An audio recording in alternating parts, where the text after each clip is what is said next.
Assalamualaikum warahmatullahi wabarakatuh. Pada video pembelajaran kali ini, kita akan belajar mengenai materi klasifikasi makhluk hidup dan benda.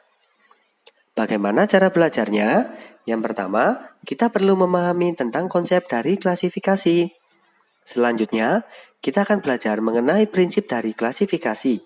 Dan yang terakhir, kita akan belajar untuk menerapkan prinsip dari klasifikasi. Oke, untuk yang pertama, sebenarnya apa sih klasifikasi itu? Klasifikasi merupakan sebuah proses untuk meletakkan sesuatu ke dalam kelompok-kelompok. Untuk dapat meletakkan sesuatu ini, terlebih dahulu kita perlu belajar untuk memahami bagaimana prinsip dari klasifikasi itu. Prinsip klasifikasi yang pertama adalah mencirikan. Artinya, kita harus mendeskripsikan ciri dari berbagai bahan amatan yang ada. Selanjutnya, prinsip klasifikasi yang kedua adalah mencari persamaan dan karakterisasi. Artinya, masing-masing ciri dari bahan amatan yang sudah kita deskripsikan tadi, dicari ciri yang bisa dibandingkan antar bahan amatannya, sehingga akan nampak persamaan dan perbedaan cirinya.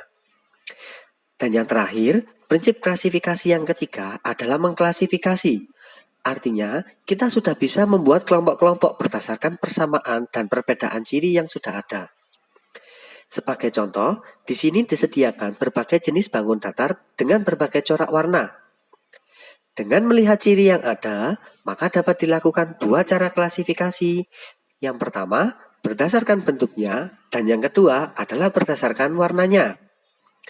Selanjutnya, mari kita mencoba untuk mengklasifikasikan tiga jenis bahan amatan yang tersedia ini. Untuk klasifikasi ini, mari kita mencoba untuk menggunakan ciri dari makhluk hidup. Adapun yang termasuk ke dalam ciri dari makhluk hidup dapat kalian lihat pada diagram berikut. Nah, setelah kalian mengetahui ciri dari makhluk hidup, kita akan mencoba untuk memasukkan ciri tersebut menjadi deskripsi dari masing-masing bahan amatan tadi, seperti pada tabel ini.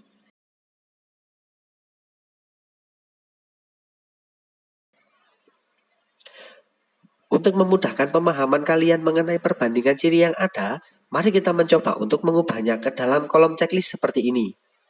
Hasilnya akan lebih mudah terlihat ciri apa yang dimiliki oleh masing-masing bahan amatan tersebut. Sesuai dengan namanya, maka bahan amatan yang memiliki seluruh ciri dapat dikatakan sebagai makhluk hidup. Dan jika memiliki hanya sebagian atau bahkan tidak sama sekali ciri, tidak dapat disebut sebagai makhluk hidup, alias disebut sebagai benda.